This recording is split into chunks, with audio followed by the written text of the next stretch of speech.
എല്ലാവർക്കും നമസ്കാരം. ഈ വീഡിയോ അല്പം നീളമുള്ളതാണ്.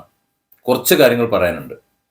ഈ വീഡിയോ ഞാൻ പ്രധാനമായും ഉദ്ദേശിക്കുന്നത് എൻ്റെ വീഡിയോ കാണുന്ന മുസ്ലിം സഹോദരങ്ങൾക്കും അതുപോലെ മഹല്ലുമായിട്ട് ബന്ധപ്പെട്ട് പ്രവർത്തിക്കുന്നവർക്കും മഹല്ല് ഖാദിമാർക്കും അല്ലെങ്കിൽ അതുപോലെയുള്ളവർക്കും ഒക്കെയാണ്.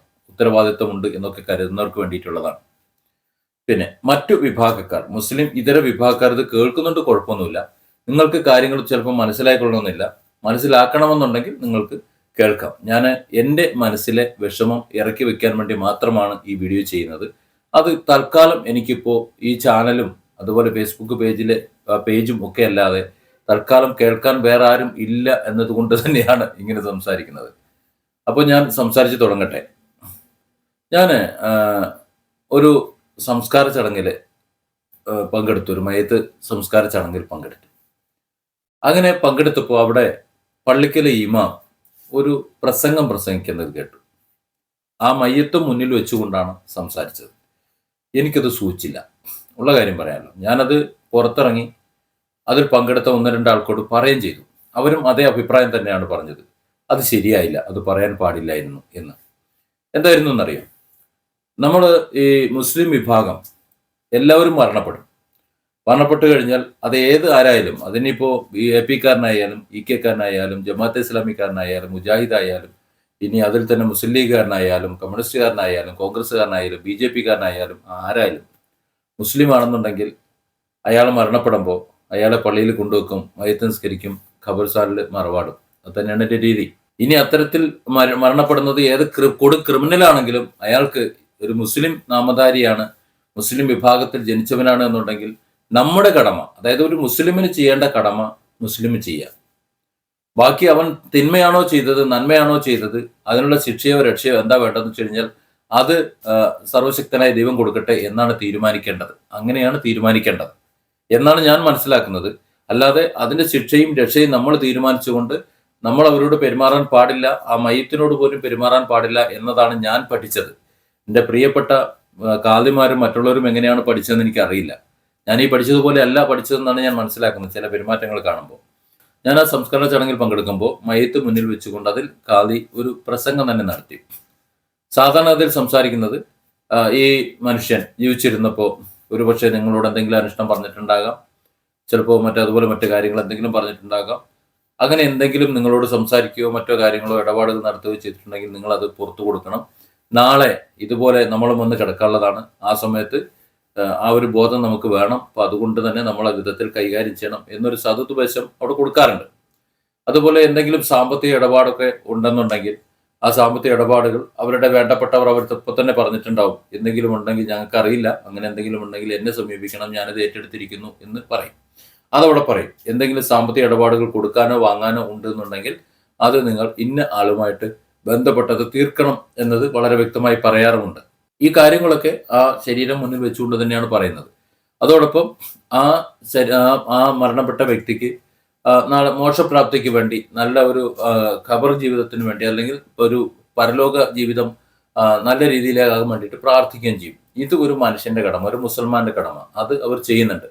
ഞാൻ നേരത്തെ പറഞ്ഞതുപോലെ അയാൾ എന്ത് തെറ്റ് ചെയ്തു, അയാൾ എങ്ങനെ മോശക്കാരനായി, അല്ലെങ്കിൽ എന്തെങ്കിലും മോശക്കാരനാണോ, നല്ലത് ചെയ്തോ, അയാൾ വാനോളം വാഴ്ത്തപ്പെടേണ്ട ആളാണോ, ഇതൊന്നും നമ്മളല്ല തീരുമാനിക്കുന്നത്.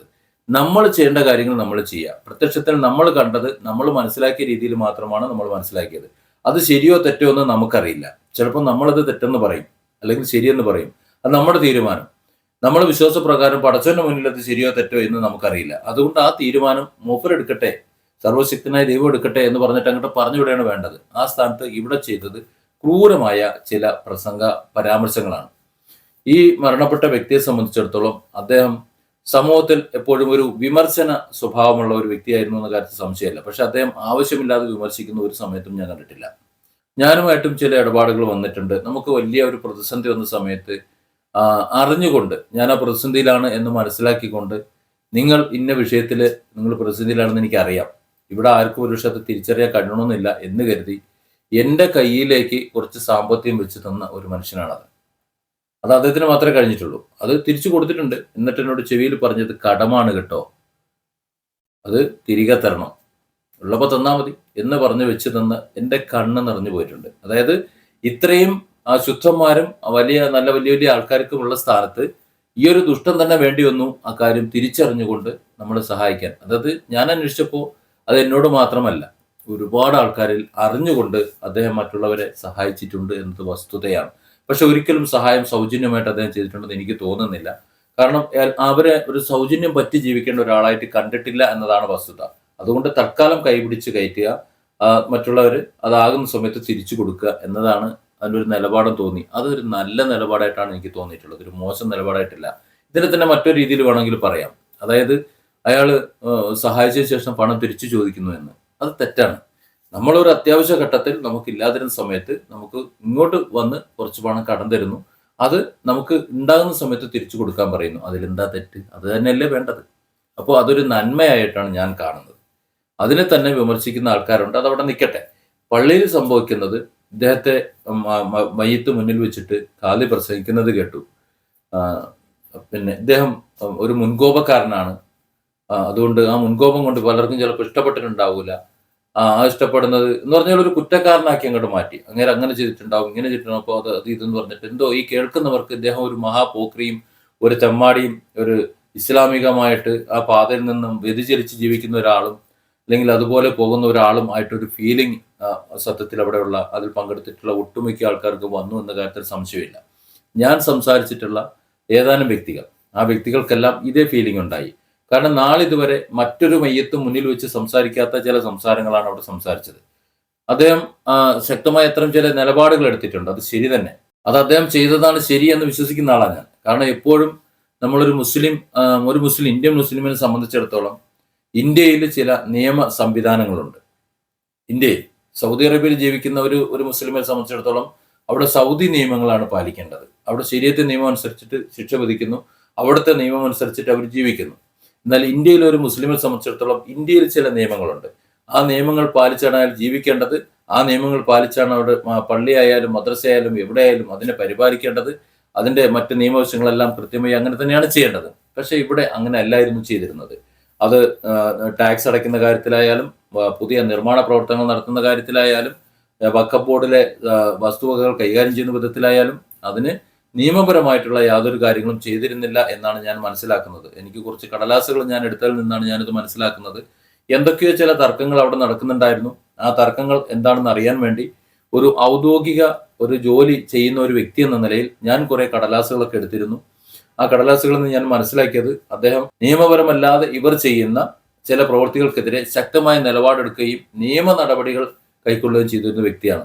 ഓർക്കണം, നിയമപരമല്ലാത്ത കാര്യങ്ങൾ ചെയ്യുമ്പോൾ അതിനെതിരെ നടപടി എടുത്തുകൊണ്ട് നിയമപരമായി നീങ്ങുകയാണ്. അപ്പോൾ അതായത് നിയമപരമായി നീങ്ങുന്ന അദ്ദേഹമായിരുന്നു ശരി എന്നതാണ് വസ്തുത. മറ്റുള്ളവർ തിരുത്തേണ്ടവരാണ്. അവർക്ക് പറ്റിയിട്ടുള്ള അബദ്ധം, അതായത് ഓരോ കാര്യങ്ങൾ ചെയ്യുമ്പോൾ നമുക്ക് സമൂഹത്തിൽ നല്ലത് എന്ന് തോന്നും, പക്ഷെ അത് നിയമപരമായി ചെയ്തില്ല എന്നുണ്ടെങ്കിൽ പിന്നീട് വരുന്നത് വളരെ വലിയ ഭവിഷ്യത്താണ്. ആ ഭവിഷ്യത്ത് വരും തലമുറ അനുഭവിക്കാതിരിക്കാൻ വേണ്ടി ഇവിടെ ഒരാൾ അതിനുവേണ്ടി നിയമപരമായ ഒരു പോരാട്ടം നടത്തി. ആ പോരാട്ടത്തെ എങ്ങനെയാണ് അയാളൊരു മോശക്കാരനാണെന്ന് ചിത്രീകരിക്കേണ്ട ഒരു ആവശ്യം.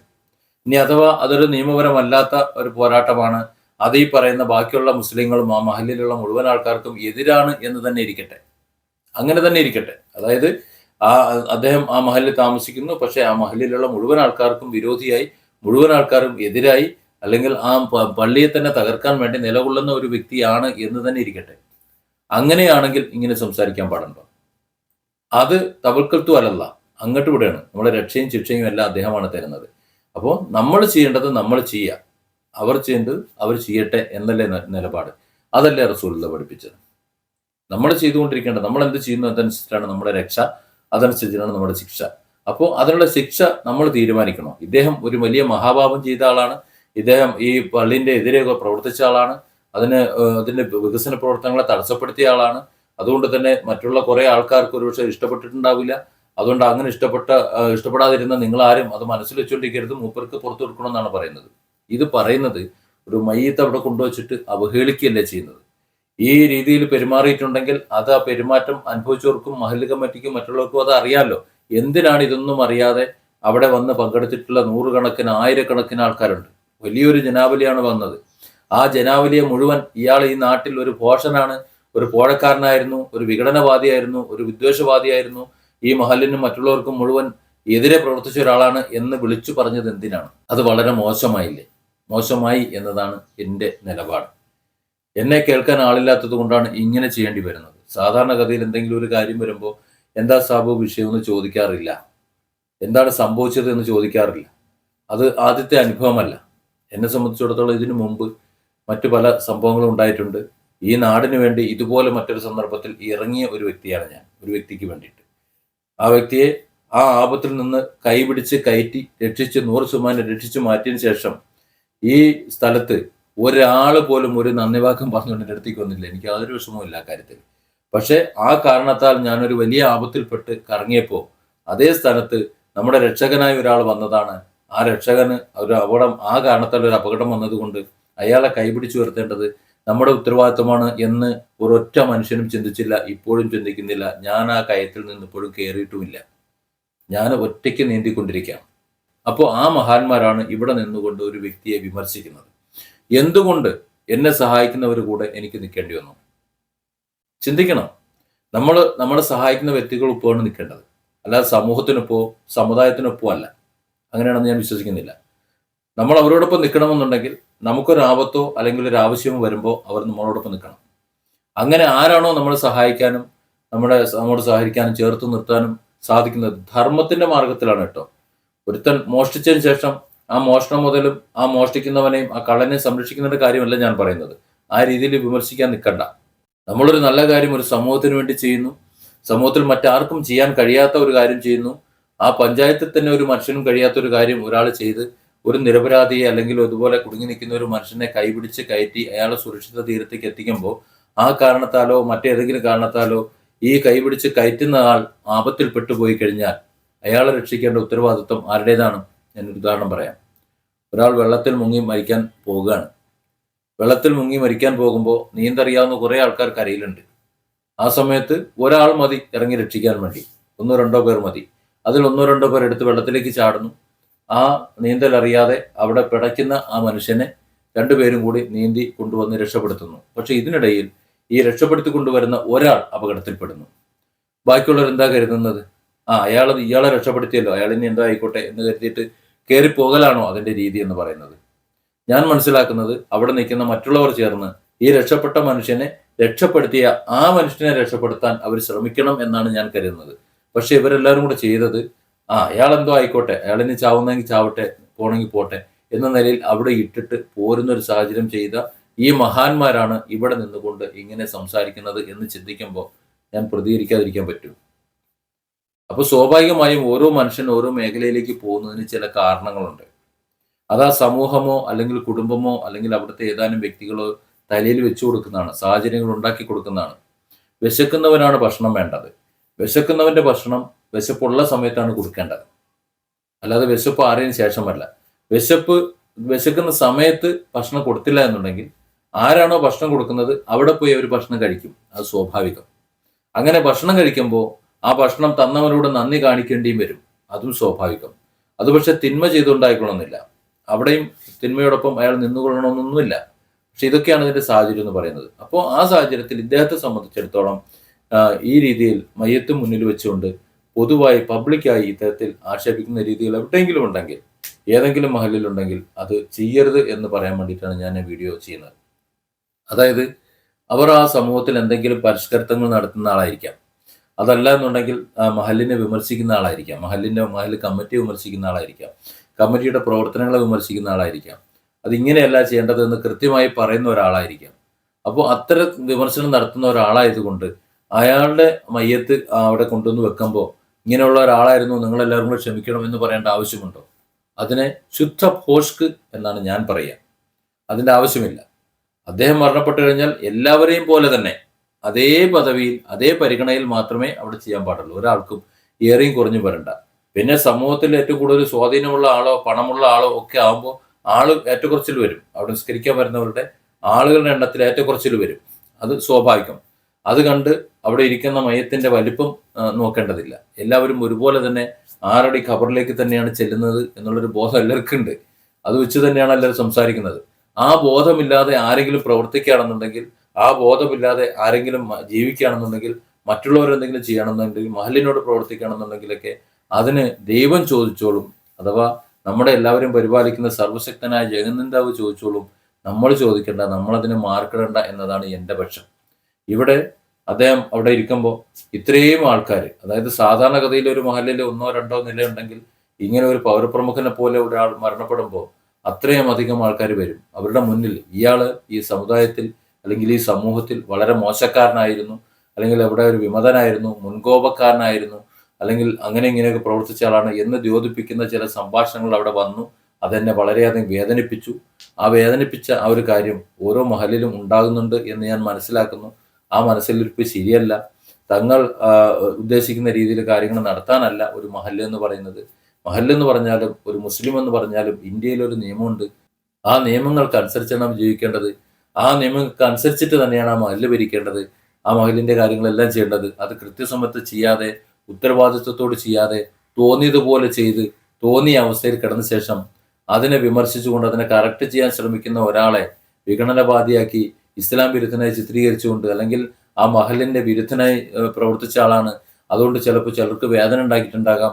അതായത് ബാക്കിയുള്ള മുഴുവൻ ആൾക്കാരും ചെയ്ത എല്ലാവരും പുണ്യാളച്ചന്മാർ, അയാൾ മാത്രം ഒരു മോശക്കാരൻ.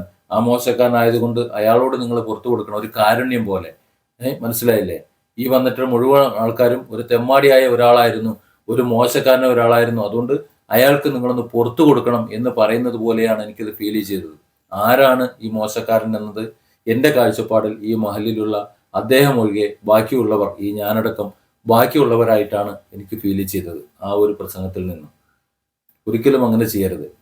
കാര്യം ഒരു വ്യക്തിയും നല്ലതാണോ ചീത്തയാണോ എന്ന് നമ്മളല്ല തീരുമാനിക്കുന്നത്. അദ്ദേഹം ചെയ്തിട്ടുള്ള പ്രവൃത്തി എന്നെ സംബന്ധിച്ചിടത്തോളം ശരിയാണ് എന്നാണ് ഞാൻ മനസ്സിലാക്കുന്നത്. ഞാൻ അതിൻ്റെ നിയമപരമായിട്ടുള്ള കടലാസുകൾ കണ്ടതാണ്. കമ്മിറ്റി ആയാലും മറ്റു പലരായാലും എന്തൊക്കെയോ കുറെ പ്രവർത്തനങ്ങൾ അവിടെ നടത്തി. പക്ഷെ ആ പ്രവർത്തനങ്ങളൊക്കെ നിയമപരമായി തന്നെ നടത്താമായിരുന്നു. അങ്ങനെ നിയമപരമായി നടത്തുന്നതിന്റെ സ്ഥാനത്ത് സ്വന്തം ഇഷ്ടപ്രകാരം അത് ചെയ്തു. കമ്മിറ്റി ഏകപക്ഷീയമായിട്ടോ അല്ലാതെയോ സ്വന്തം ഇഷ്ടപ്രകാരം അത് ചെയ്തപ്പോൾ സ്വാഭാവികമായും നിയമയുക്തമായി നടക്കണം എന്ന് ആഗ്രഹിക്കുന്ന ഒരു വ്യക്തി അത് ചോദ്യം ചെയ്തു. അത്രയേ അതുണ്ടായിട്ടുള്ളൂ. അദ്ദേഹം ചെയ്തതാണ് ശരി. അത് നിയമപരമായി പോയി നിയമത്തിന്റെ മാർഗത്തിലൂടെ അത് നടത്തിയിരുന്നുവെങ്കിൽ ഇതിനെ ആരും തടയിടാൻ തയ്യാറായില്ലായിരുന്നു, ഒരു പരാജയം ഉണ്ടായില്ലായിരുന്നു. പക്ഷെ ഈ ഒരു വ്യക്തി എതിർത്തപ്പോൾ, ഈ ഒരു വ്യക്തി നിയമപരമായി മുന്നോട്ട് പോയപ്പോൾ സകല രേഖകളും ഹാജരാക്കിക്കൊണ്ട് വക്കപ്പോടും കമ്മിറ്റിയും മറ്റുള്ളവരും കോടതിയും എല്ലാം അദ്ദേഹത്തിന് അനുകൂലമായി നിന്നിട്ടുണ്ടെങ്കിൽ അതിനർത്ഥം ആ ബാക്കിയുള്ള മുഴുവൻ ആൾക്കാരുമാണ് നിയമത്തിന് വിരുദ്ധമായി പ്രവർത്തിച്ചത് എന്നാണ്. വ്യക്തിപരമായത് നീതിയല്ലേ, അങ്ങനെയല്ലേ ചെയ്യേണ്ടത് എന്നൊക്കെ ചോദിച്ചേക്കാം. പക്ഷെ ഇത് നിയമവ്യവസ്ഥ കുടികൊള്ളുന്ന ഒരു രാജ്യമാകുമ്പോൾ ആ രാജ്യത്ത് നിയമപരമായി അത് നടപ്പിലാക്കിയില്ല എന്നുണ്ടെങ്കിൽ വരും തലമുറയാണ് അതിന്റെ ഭവിഷ്യത്ത് ബുദ്ധിമുട്ട് അനുഭവിക്കുന്നത്. ആ ഒരു അവസ്ഥ ഇനി വരും തലമുറയിൽ അനുഭവിക്കാതിരിക്കാൻ വേണ്ടി നിയമപരമായി തന്നെ പൊയ്ക്കോട്ടെ എന്ന് കരുതിയ ഒരു മനുഷ്യനെ ഈ രീതിയിൽ അവഹേളിച്ചത് ശരിയായില്ല എന്ന് പറയാൻ വേണ്ടിയിട്ടാണ് ഞാൻ ഈ വീഡിയോ ചെയ്തത്. അപ്പോൾ ഇത്തരത്തിൽ ഏതെങ്കിലും മഹലിലൊക്കെ ചില ആൾക്കാർ എതിർക്കുന്ന ആൾക്കാർ ഉണ്ടാകാം, അതുപോലെ മറ്റു രീതിയിലൊക്കെ തടയിടുന്ന ആൾക്കാരുണ്ടാവും. അവരെ വിമർശിച്ച് ഒരു കുറ്റവാളിയെ പോലെ മാറ്റി നിർത്തുന്നതിന് പകരം വിളിച്ചടുത്തിരുത്തിയിട്ട് എന്താണ് നിങ്ങൾ ഉദ്ദേശിക്കുന്നത്, എന്താണ് ഞങ്ങൾ ചെയ്യുന്നതിൽ പാകപ്പിഴ എന്താണ് എന്ന് ചോദിക്കാനുള്ള ഒരു സാമാന്യ മര്യാദ, ഒരു മനസ്സ് അത് വേണം. അപ്പോൾ അങ്ങനെ വിളിച്ചിരുത്തി സംസാരിക്കുമ്പോൾ നിങ്ങൾ ചെയ്യേണ്ടത് ഇന്നതാണ് നിയമം, ഇന്ന രീതിയിൽ ചെയ്യണമെന്ന് അദ്ദേഹം പറഞ്ഞു തരും. എന്നിട്ട് അതാണോ ശരിയെന്ന് നിങ്ങളൊന്ന് അന്വേഷിക്കുക. നിയമപരമായി അതാണോ ശരിയെന്ന് നിയമവൃത്തങ്ങൾ ഇവിടെ ഉണ്ട്, അതിൽ ഉപദേശക സമിതികളുണ്ട്, അവരൊക്കെ അന്വേഷിച്ചു കഴിഞ്ഞാൽ അതാണ് ശരിയെന്നുണ്ടെങ്കിൽ അത് ആ ശരിയായ വിധത്തിൽ അത് നടപ്പിലാക്കുകയാണ് വേണ്ടത്. ആ സ്ഥാനത്ത് നമ്മൾ എന്തെങ്കിലും ഒരു വിമർശനം പറയുമ്പോഴോ ഒരു കാര്യം പറയുമ്പോഴോ അതിനെ എതിർത്ത് അദ്ദേഹത്തെ ഒറ്റപ്പെടുത്തുമ്പോൾ സ്വാഭാവികമായും പിന്നെ ഒറ്റയാനായി അതിനെ നേരിട്ടുകൊണ്ട് അതാണ് ശരി എന്ന് തെളിയിക്കേണ്ട ഒരു ഉത്തരവാദിത്വം അദ്ദേഹത്തിന് വരും. അവിടെ ശരിക്ക് മണ്ടന്മാരായി പോണത്, പോഷകന്മാരായി പോകുന്നത് അദ്ദേഹമല്ല, ബാക്കിയുള്ളവരാണ്. കാരണം ബാക്കിയുള്ളവരാണ് നിയമവിരുദ്ധ പ്രവർത്തനം നടത്തിയത്, ബാക്കിയുള്ളവരാണ് ദീനിന് വിരുദ്ധമായ പ്രവർത്തനം നടത്തിയത്. ഞാൻ എൻ്റെ സംസാരത്തിന്റെ തുടക്കത്തിൽ പറഞ്ഞു, ഏതൊരു ഇന്ത്യൻ മുസ്ലിമും ഇന്ത്യൻ നിയമം അനുസരിച്ചാണ് ജീവിക്കുന്നത്. അങ്ങനെ പറയുമ്പോൾ ഇവിടുത്തെ ലൈസൻസിങ് സമ്പ്രദായവും ഇവിടുത്തെ KSEBിന്റെ അല്ലെങ്കിൽ കറണ്ടിന്റെ സംവിധാനങ്ങളും അതുപോലെ മറ്റ് വഖഫ് ബോർഡിന്റെ സംവിധാനങ്ങളും അതുപോലെ മറ്റ് ലാൻഡ് ലോഡിന്റെ സംവിധാനങ്ങളും ലാൻഡ് ടാക്സിന്റെ കാര്യങ്ങളും ഒക്കെ നമ്മൾ നിയമപരമായി തന്നെ പോകേണ്ടി വരും. അത്തരത്തിലുള്ളത് ഒന്നും പോയിട്ടില്ല എന്ന് ഇതിനോടൊപ്പം തന്നെ തെളിഞ്ഞിട്ടുണ്ട്. അതുകൊണ്ട് ഈ കുറ്റങ്ങൾ മുഴുവൻ ഇദ്ദേഹത്തിന്റെ മണ്ടയിൽ കൊണ്ടുവച്ച് ഇതൊക്കെ പുറത്തു കൊണ്ടുവന്നത് അദ്ദേഹമാണ്. അദ്ദേഹം ഒരു മോശക്കാരനാണ്. അതുകൊണ്ട് നിങ്ങൾ അദ്ദേഹത്തിന് പുറത്തു കൊടുക്കണം. അദ്ദേഹം ഒരു മുൻകോപക്കാരനായതുകൊണ്ട് അദ്ദേഹത്തിന് പറ്റിയ അബദ്ധമാണ് നിങ്ങളങ്ങ് പുറത്തു കൊടുക്കണം എന്നൊക്കെ പറയുമ്പോൾ സത്യത്തിൽ ഒരുപാട് വിഷമം തോന്നി. ഒരു മനുഷ്യനെ ഇങ്ങനെയിട്ട് അവഹേളിക്കുന്നത്. ഇതിനേക്കാളും നല്ലത് നിങ്ങൾ തെമ്മാടിക്കുഴിയിൽ അടക്കിക്കോളൂ, ഇങ്ങോട്ട് കൊണ്ടുവരണ്ട എന്ന് പറയുന്നതായിരുന്നു നല്ലത്.